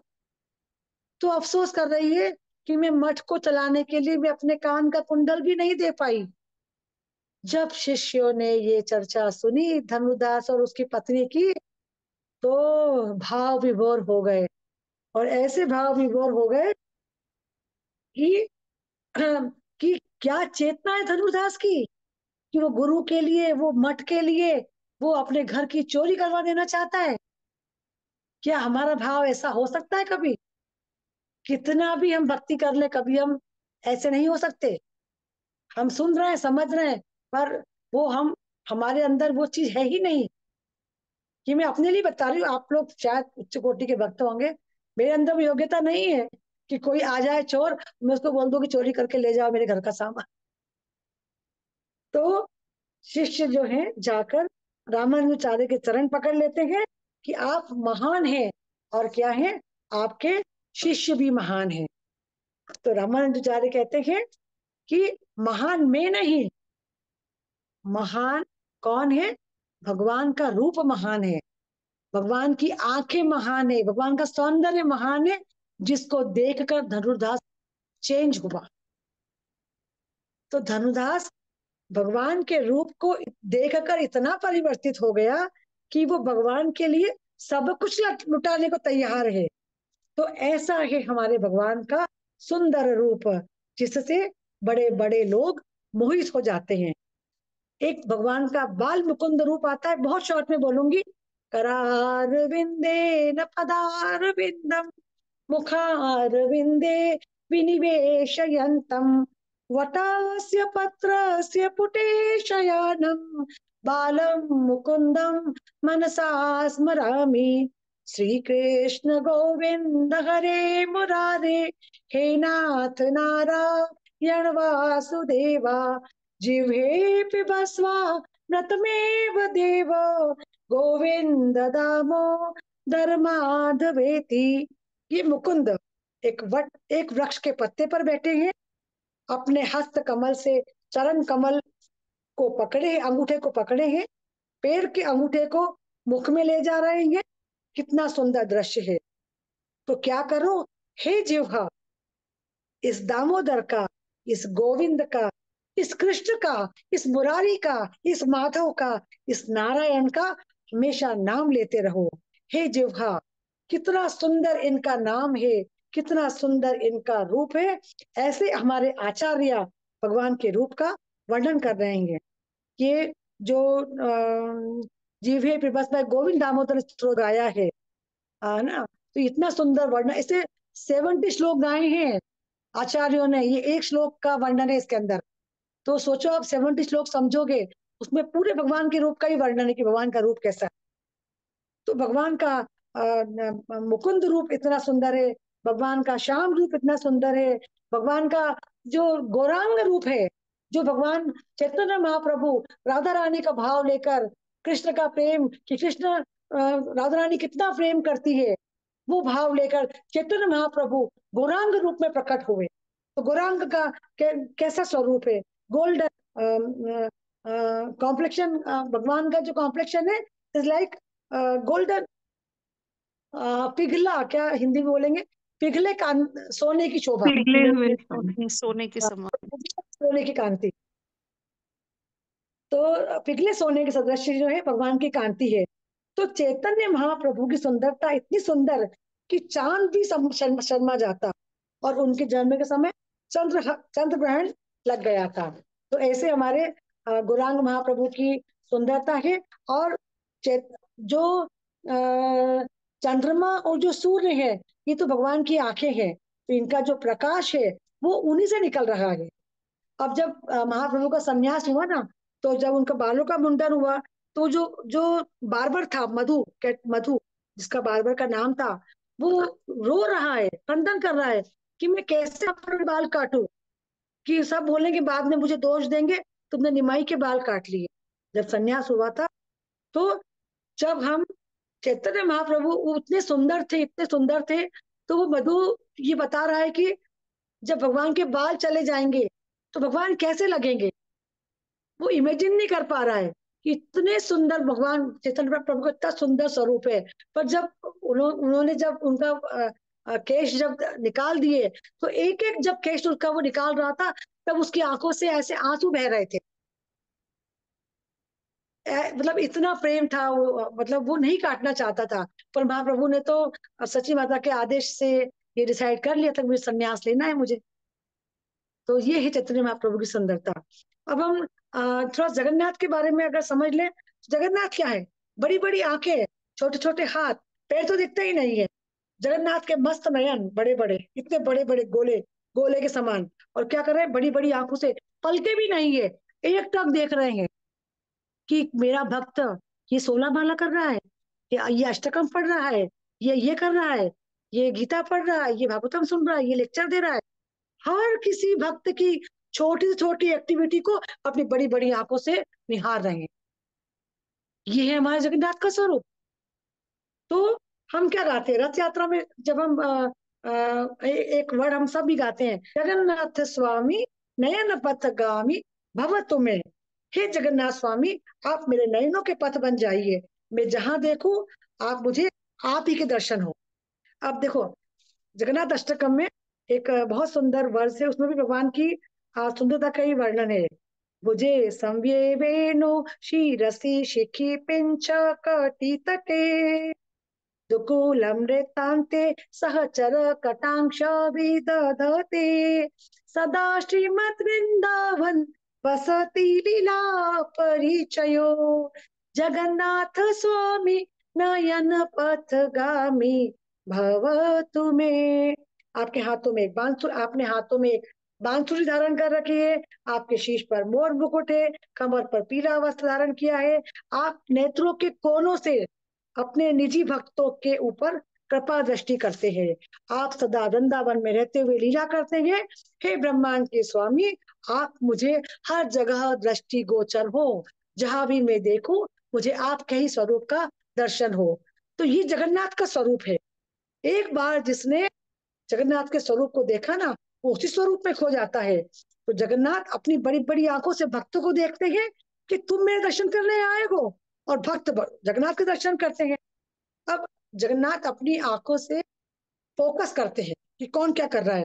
हमारा फ्रैक्शन ऑफ सेकंड हम जो भी एक्टिविटी करते हैं वो सब हमारे अकाउंट में जा रहा है। जगन्नाथ सब जानते हैं, सब जानते हैं।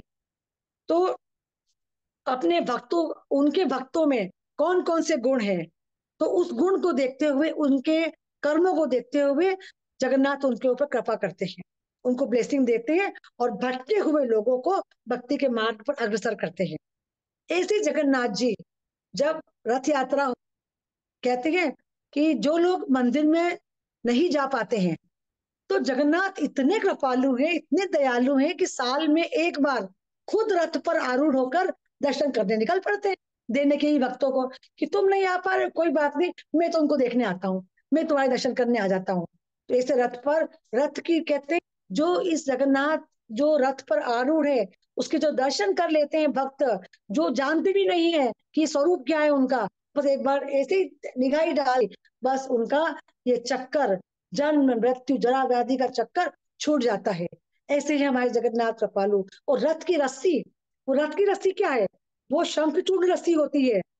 वो इसमें एक है कि इस रस्सी को जो कोई हाथ लगा लेता है वो भी ये सारे पापों से मुक्त हो जाता है, और उसको भी भगवान के धाम की प्राप्ति होती है। तो ये रस्सी है क्या, तो ये जो शंखचूर्ण रस्सी है ना, तो एक बार शंखचूर्ण ने जगन्नाथ जी का अपहरण कर लिया था, तो बलभद्र ने उसको मार दिया, और उसकी हड्डियों से ये रस्सी बनाई। तो वो रस्सी से इस शंकर जगन्नाथ रथ को खींचते हैं। तो रथ की रस्सी को खींचना मतलब भगवान के प्रति और भक्तों के प्रति वो मतलब समर्पण का प्रतीक माना जाता है, कि आपने रथ को हाथ लगा लिया, मतलब आप भगवान के सरेंडर हो, भगवान को आपने समर्पण कर दिया है। तो एक बार कोई रथ की रस्सी को हाथ लगा ले, तो उसको कहते हैं 100 अश्वमेध यज्ञ का फल मिलता है। तो इससे ज्यादा कृपालु और कौन होगा। अब समय मैंने और ज्यादा ही ले लिया है, यही मैं अपनी वैसे तो और मैं 1 मिनट और लूंगी बस, कि जैसे भगवान का अगर हम स्वरूप का वर्णन करें, तो जो शुक्र अवतार लिया, कैसे पृथ्वी को शुक्र रूप लेकर अपने दांतों पे पृथ्वी को धारण किया हुआ है, वो स्वरूप देखो। तो उसकी भी एक लीला है, पर आप सब जानते हैं, कुछ बोलने की जरूरत नहीं है। फिर भगवान ने नरसिंह रूप प्रकट किया भक्तों के लिए, नरसिंह को हिरण्यकश्यप का वध किया, और प्रकट हुए भगवान ने अच्युत रूप। फिर परशुराम का अवतार हुआ, ऐसे बहुत सारे हैं कनेक्शन में। तो यही मैं अपनी कथा को विराम देती हूँ। और आप सभी का बहुत बहुत धन्यवाद, आपने अपना कीमती समय निकाला, और मुझको टॉलरेट किया। मैं कहूँगी समय ज्यादा ले लिया मैंने। आप सब गृहस्थ आश्रम में हैं, सबकी बहुत सारी सेवाएं लगी होंगी, क्षमा प्रार्थी हूँ इस बात के लिए। हरे कृष्णा। अगर इस कथा से संबंधित कोई प्रश्न है या कोई डाउट है, तो 2 मिनट आप ले सकते हैं, समय पूछ सकते हैं। हरे कृष्णा। हरे कृष्णा माता जी। तो आप बिल्कुल संकोच न करें कि आपने टाइम लिया, लेकिन हमें कृष्णमय बनाया। हम इतनी देर से बस पूरी कृष्ण में डूब गए थे, पूरी सांसारिक चीजों को भूल करके आपकी कथा में हम सब डूब गए थे। तो आप बिल्कुल अफसोस मत करिए, और कृष्णमय हो गए थे क्योंकि कृष्ण की पूरी दृश्य आपने बहुत ही अच्छे से समझाया माता जी। हरे कृष्णा, बहुत अच्छा। माता जी, एक छोटा सा डाउट है हाँ कि जी। जैसे क्लास में अभी जो मैं समझ पाई हूँ कि इंद्र को भगवान ने माफ कर दिया था। जब इंद्र ने वर्षा करी थी तो भगवान ने इंद्र को माफ किया था, लेकिन ब्रह्मा को माफ नहीं किया। क्यों? ब्रह्मा को इसलिए माफ नहीं किया कि इंद्र ने जो गलती करी थी उसमें क्या हुआ था, सारे ब्रजवासी, सारे गोपाल सब भगवान के निकट आ गए थे, तो उनको भगवान का संग प्राप्त हुआ 7 दिन और 7 रात के लिए। तो इसलिए हम्म। भगवान ने कहा चलो इंद्र को माफ कर दिया, क्योंकि इनको कृपा मिली है, सात हम्म। दिन 7 रात ही मेरे संग में रह गए। और उधर जो गोचारण वो जो ब्रह्मा जी की जो लीला करी थी, ब्रह्मा जी को शंका आ गई थी कि ये क्या, ये कृष्ण है, ये यमुना किनारे ये ग्वाल बाल का जूठन खा रहे हैं, ये पर ब्रह्म है, ये कैसे हो सकते हैं, तो मैं परीक्षा लेता हूँ। तो उन्होंने क्या किया था, उस यमुना किनारे उनके ग्वाल बाल जब भगवान जब साथ में प्रसाद लेते थे, ग्वाल बालों के साथ में जब लीला करने खेल कूद करने जाते थे, तो ब्रह्म भी मोहन लीला, तो ब्रह्मा को भी भगवान ने मोहित कर दिया था। तो वो ग्वाल बाल को लेकर और बछड़ों को लेकर ब्रह्मलोक ले गए थे। और फिर सबने देखा कि कहाँ गई, सारी गई है। और तो फिर भगवान तो अंतर जाए, भगवान समझ गए कि ये ब्रह्मा ये ले गया है, तो वो छुपा के ले गए। तो उन्होंने उस समय के लिए जो है भगवान खुद उतने ही ग्वाल बाल और उतने ही गाय बछड़े बन गए थे, क्योंकि भगवान को तो पूरे ब्रजवासी को जवाब देना था ना। तो सब कृष्ण ही थे, और सबका इतना प्रेम उमड़ रहा था ग्वाल बालों का, क्योंकि वो साक्षात कृष्ण थे। और जो उनके बच्चे थे वो तो ब्रह्मा जी अपने ब्रह्मलोक में चुरा के ले गए थे। फिर जब ब्रह्मा जी ने बाद में देखा कि अरे ये मैं तो चुरा के ले गया था, ये नए ब्रह्मा, ये नए बच्चे गाय गाय बछड़े कैसे आ गए यहाँ पर। तब ब्रह्मा जी को अरे मैंने इन पे शक किया। तब भगवान ने, फिर भगवान जाते हैं माफी मांगने के लिए। तो तो फिर वो माफ नहीं करते, इतनी स्तुति करते, ब्रह्मा स्तुति आप देखिए। ब्रह्म संहिता के कितने श्लोक करे हैं भगवान ने, 28-29 श्लोक तो प्रभुपाद ने हमें बताए हैं। जिसमें हम जब अभिषेकम होता है तब ईश्वर पर कृष्ण गाते हैं ना, चिंतामणि प्रकर, ऐसे सब 28 श्लोक हम लोग गाते हैं। पर और भी श्लोक है, इतनी स्तुति करी। नहीं नहीं, फिर वह मुश्किल, वही ब्रह्मा जी यहाँ पृथ्वी लोक पर हरिदास ठाकुर के रूप में आए और इतना नाम किया। तब मतलब जब हम लोग को हरिदास, हम कहते ना, रामाचार्य हरिदास ठाकुर की जय। तो ऐसे वह मुश्किल उन्होंने मनुष्य योनि का उनको मतलब जो वर्मा जी को उन्होंने आशीर्वाद दिया, वो यहाँ पृथ्वी लोक में आए और हरि नाम का प्रचार प्रसार किया। तभी मतलब मन में तभी भी शंका थी, माफ नहीं किया उनको कि जाओ तुम पृथ्वी लोक जाओ और जन्म लो, शूद्र के रूप में लो। हरिदास ठाकुर बन के आए, क्योंकि दूर कर दिया। तुम मेरे संगी हैं, जो मेरे साथ खेल रहे हैं, तुम उनको मुझसे कैसे दूर कर सकते हो, तुम मुझ पे शक कर रहे हो। इसलिए माफ नहीं किया, और उनको फिर यहाँ पर हरिदास ठाकुर के रूप में यहाँ पृथ्वी लोक में शूद्र के रूप में जन्म लेना पड़ा। और इंद्र को, बहुत सुंदर माता जी। मतलब इंद्र ने भी माफी मांगी थी। तो फिर इंद्र इंद्र को बताया था, ब्रह्मा जी ने बताया था कि तुम सुरभि गाय को लेकर तो जाओ, भी गाय लेकर। अभिषेक करो। तो जहां भी गाय देखी, भगवान तो गोविंद है, और गुड़ गाय देखी, और गाय से, गाय के सुरभि गाय तो क्या कुछ समय दूध देती रहती है, उस दूध से भगवान का अभिषेक किया। भगवान वही माफ कर दिया, पूतना को माफ कर दिया जो जो मने आई थी। तो इंद्र का तो अपराध इतना बड़ा नहीं था, ब्रह्मा जी का अपराध बहुत बड़ा था। हाँ बहुत मतलब ये सुंदर आप। माता जी। बहुत अच्छा, थैंक यू माता जी, आपने बहुत अच्छा समझाया। बहुत अच्छा। भक्तों से दूर किया और भक्तों को पास में रखने का अंतर। तो प्रिया सदाना माता जी पूछ सकते हैं, हैंड रेज किया। हरे कृष्णा माता जी, दंडवत प्रणाम माता जी। मुझे पूछना नहीं है, मुझे तो बस संदनवी माता जी के लिए ये कहना है। आज माता जी मैंने इतनी बार रामायण वगैरह भी पढ़ रहे हैं मंदिर में, तो है ना, एक पता नहीं मेरे जैसे नीच जो थोड़े छोटे आप लोग सीनियर डिवोटीज है, मैं थोड़ी अभी नई नई हूँ, मतलब न्यू फाइट। तो माता जी मैंने इतना बार आज ये सब पढ़ा ना कि हमारी एक लिमिट होती है भगवान को याद करने की और वो सब। तो मैं ना थक गई थी आज मालूम है लेकिन आपसे लीलाएं सुन के इतना आनंद आया, फिर मैं भूल गई सब। और इतनी सुंदर सुंदर एक से बढ़ के एक आपने लीलाएं सुनाई ना कि वापस आनंद विभोर हो गई, मैं सब भूल गई फालतू बातें कि मैं थक गई हूँ या मैंने दर्शन इतना देंगे नाम ले लिया। बहुत आप सुंदर बताया माता जी। माता जी, आपका दर्शन दीजिए, वीडियो ऑन करिए माता जी, मैं देखूं कौन भक्त बात करना चाह रहे हैं, क्योंकि आपके दर्शन से ही तो मतलब वैष्णव के दर्शन बहुत जरूरी है। हरे कृष्णा। आप सब लोग वीडियो बंद कर देते हैं, मैं कैसे देख पाऊंगी, आप तो मुझे देख पा रहे हो, मैं भी आप भक्तों को देखना चाहती हूँ माता जी। माता जी हम कई बार मिले हैं वैसे भी, उसमें फंक्शन होते हैं ना अपने, तो बस वही माता जी। लेकिन बहुत सुंदर क्लास थी आज की, मतलब मैं भूल गई कि मैं थक गई हूँ या मैंने बहुत बार लिमिट से ज्यादा नाम ले लिया है और मैं बेशर्म हूँ। लेकिन आपकी लीलाएं सुन के सब भूल गई। और बहुत एक से बढ़कर एक सुंदर लीला है इतनी। और ये प्रभुपाद जी वाली बात तो मुझे हमेशा याद रहेगी कि कभी भी कुछ अच्छा दिखेगा ना तो मुझे ये लगेगा कि जब ये इतना सुंदर है तो हमारे भगवान कितने सुंदर होंगे, बनाने वाला कितना सुंदर होंगे। तो ये बात बहुत सुंदर लगी मुझे माता जी। सब कुछ ही अच्छा था, क्या बोलूं मैं। हर एक जी लीला माता अपने आप में बहुत सुंदर। थैंक यू माता जी, हरे कृष्णा। जी। मेघना श्याम माता जी का भी एंड्रेस है, हाँ। तो हाँ, पूछना मेघा चाहती श्यामा। हूँ जी, मैं दर्शन करना हरे चाहूंगी सारे। कृष्ण। हरे कृष्णा।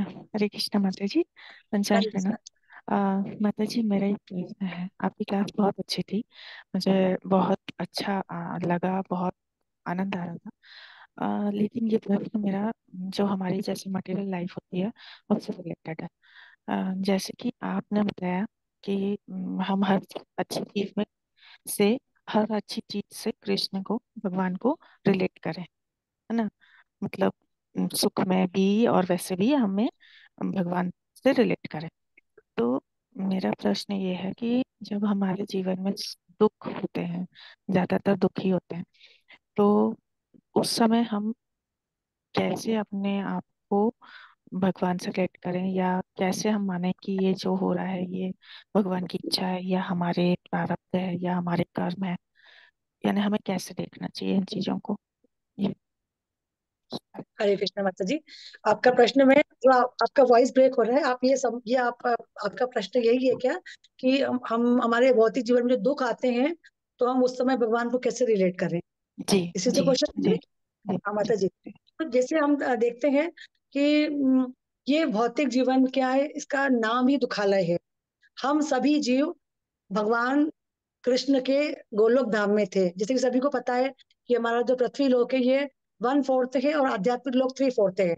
हम सब भगवान के साथ थे और भगवान के साथ हम भगवान की लीलाओं में शामिल थे।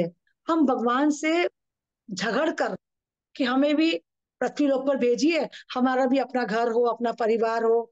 भगवान ने कहा नहीं, मत जाओ, वो दुखालय है, तुम परेशान हो जाओगे। नहीं, भगवान नहीं भेजना चाहते थे।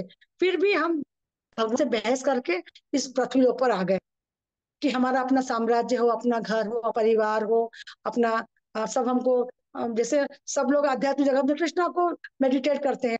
फिर हमारे घर में हमारे घर का मुखिया है, बच्चे हैं तो पापा मम्मी को ही पूछेंगे। तो हम अपने घर का सेंट्रल पॉइंट बनना चाहते थे, ये करके हम आ गए।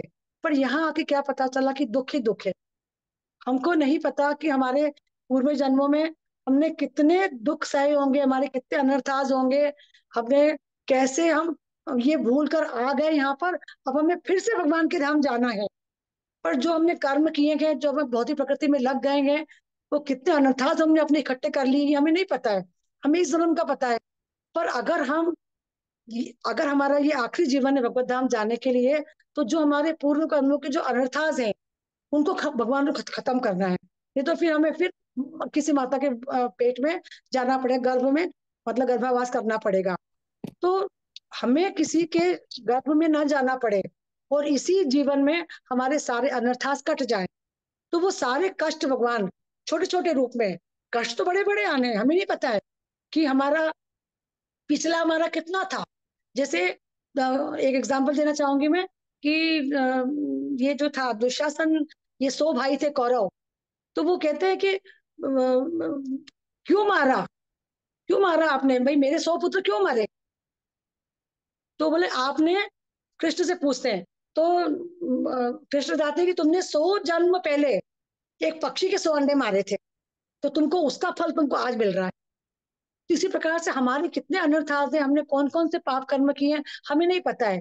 पर चूंकि अब हम प्रभुपाद की संस्था में जुड़ गए हैं, अब हम भगवान धाम, हमें हमारा गोल निश्चित हो गया है कि हमें भगवान धाम जाना है।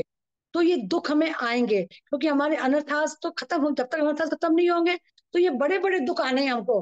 तो भगवान एक सुई चुभा के हमको दर्द देते हैं और हमें उसको टॉलरेट करने की शक्ति भी देते हैं कि माता ये जी। दुख जन्म में जी खत्म कर लो, तो तुम्हें फिर माता के घर में जाना पड़ेगा और तुम आ जाओ। वो दोनों हाथ खड़े करके जगन्नाथ जी अच्छे करके बुला रहे हैं, आ जाओ। महाप्रभु बोल रहे हैं, आ जाओ मेरे पास आ जाओ। जो दुख है थोड़े कष्ट सह लो, पर मुझे मत भूलो, मुझे स्मरण करो, इस दुख में माता मुझे जी, स्मरण। इसी में एक और प्रश्न है जो आप बता रही हैं कि जैसे कि हमारा जो डेली रूटीन होता है वो इतना ज्यादा ऐसा रहता है कि उसमें हम भक्ति के लिए बहुत कम समय निकाल पाते हैं। तो अब ये कष्ट एक तरफ है, जैसे जो कष्ट है जो अभी मेरा प्रश्न था उसी से रिलेटेड, है ना। तो जैसे एक रूटीन भी नहीं बन पाता है कि हम कुछ ज्यादा समय भक्ति को दे पा रहे हों, ऐसा।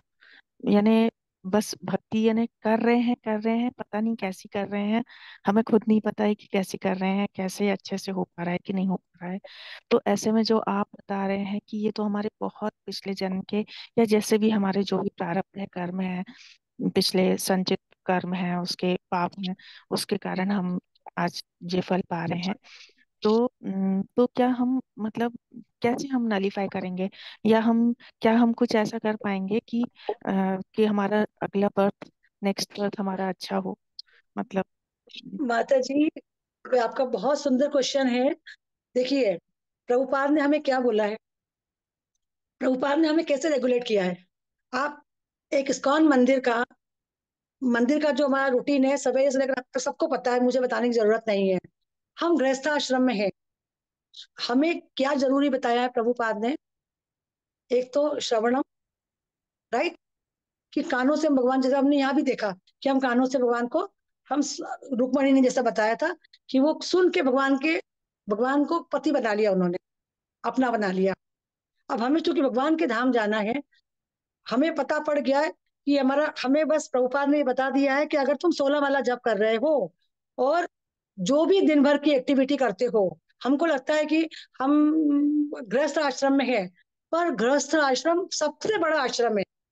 क्योंकि उस गृहस्थ आश्रम में रहकर एक लेडी जो कुकिंग करती है, या जो झाड़ू पोछा और घर का जो भी काम करती है, अगर वो कृष्ण के लिए कर रही है, कृष्ण का मंदिर समझकर झाड़ू बहारू करती है, कृष्ण को भोग अर्पण करने के लिए कोई सेवा कर रही है, और एक अपने जैसे छोटे बच्चे का लालन पालन करते हैं, उस प्रकार से वो एक कृष्ण को अपना बच्चा समझकर कि उसको दूध देना है, उसको श्रृंगार करना है, उसका देखना है। हम छोटे बच्चे का कितना ध्यान रखते हैं, बिस्तर में सो गया है तो कहीं सुसु पोटी तो नहीं कर लिया है, पूरे समय हमारा कॉन्सेंट्रेशन हमारे छोटे बच्चे पर रहता है। तो वैसा कॉन्सेंट्रेशन हमें अपने एक जो भगवान जो कि सेंटर ऑफ अट्रैक्शन है, उसको अपने को बनाना पड़ेगा घर में, कि भगवान है, हमको पता है कि यही हमें भगवान के धाम ले जाएंगे। तो छोटी से छोटी सेवा अगर गृहस्थाश्रम में आप अपने पति के लिए भी करते हो, मेहमान के लिए भी करते हो, अगर उसको आप प्रसाद सर्व कर रहे हो या उसको आप जल दे रहे हो भगवान का, तो ये सब सेवा में शामिल है माता जी। कोई भी कार्य आपका भौतिक लेवल पे नहीं है, अगर आप कृष्ण को निमित्त मान के करते हो तो इस समझ सोचिए, प्रभुपाद ने जो हमें दिया है ना, ये हम भक्ति में जो हम काम कर रहे हैं, ये हमारा पूरा दिन, क्योंकि हमारा अब ये आपका सोचना कि मैं भक्ति नहीं कर पा रहा हूँ, या मेरी माला अच्छे से नहीं हुई आज, अगर जिस जिस दिन माला ब्रह्म मुहूर्त में नहीं होती है, तो पूरे दिन मन में एक ख्याल आता है, आज माला अच्छे से नहीं हुई, आज माला अच्छे से नहीं हुई। तो ये क्या है? ये भगवान का स्मरण है कि भगवान को पल पल में हम याद कर रहे हैं।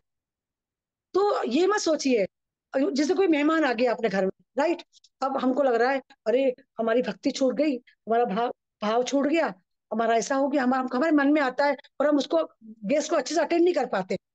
ये बता रही हूँ मैं, एक प्रैक्टिकल बात है ये। पर उसको भी भगवान की कृपा समझिए कि भगवान ठीक है, मैं थोड़ा समय, ये मेरी कड़ी परीक्षा ले रहे हो आप, कि मैं आपकी भक्ति नहीं कर पा रही हूँ, मुझे गेस्ट को अटेंड करना पड़ रहा है, पर आप उन पे कृपा करिए, मुझे शक्ति दीजिए कि मैं वो भक्ति जो मेरी मैं नहीं कर पा रही हूँ, वो कैसे न कैसे करके मैं टाइम निकाल के पूरी कर सकूं, और आप उन पे कृपा कीजिए। ये परीक्षा की घड़ी समझ के मान लीजिए कि मेरी परीक्षा की घड़ी है। तो इस प्रकार से आप जब करोगे ना कि मेरी परीक्षा की घड़ी है, कि दुख आए तो दुखी नहीं होना, कोई बात नहीं, मेरे को तो अगर चोट आ जाए, इतनी सी हड्डी में क्रैक आ जाए, अरे मेरी तो सारी हड्डियां टूटनी थी, पर भगवान ने हाथ की हड्डी तोड़ी बस मेरी, भगवान ने बचा लिया मुझे।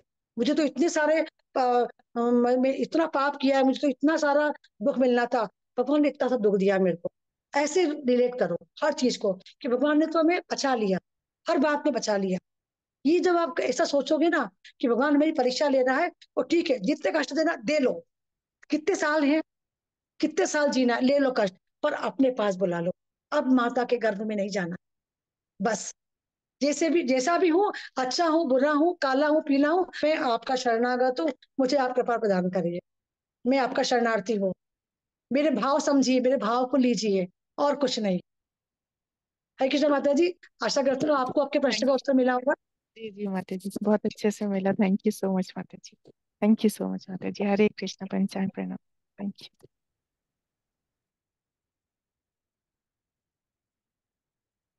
माता जी आप हरे म्यूटेड है। कृष्णा। हाँ, हरे कृष्णा। तो आज की क्लास को यहीं पे विराम देते हैं और हम सभी माता जी का बहुत धन्यवाद करते हैं और माता जी को फिर जल्दी ही क्लास में आमंत्रित करेंगे। और माता जी की आध्यात्मिक उन्नति के लिए हम सभी लोग हरे कृष्णा महामंत्र बोलते हैं। हरे कृष्णा कृष्णा कृष्ण कृष्णा कृष्ण हरे हरे, हरे हरे राम राम राम राम हरे हरे। हरे कृष्ण माता जी। हर ग्रेट यश संधि पद्मा देवी दासी माता जी की जय। शिल प्रभुपाद की जय। समवेद गौर भक्तवृंद की जय। वाञ्छाकल्पतरुभ्यश्च कृपा सिन्धुभ्येव च पतितानां वैष्णवेभ्यो वैष्णवेभ्यो नमो नमः। जय। वैष्णव ठाकुर शिला प्रभुपाद की जय। जय। जय। हिताई गौर सीतानाथ प्रेमानंदे हरि हरि बोल। हरि हरि बोल। हरे कृष्णा।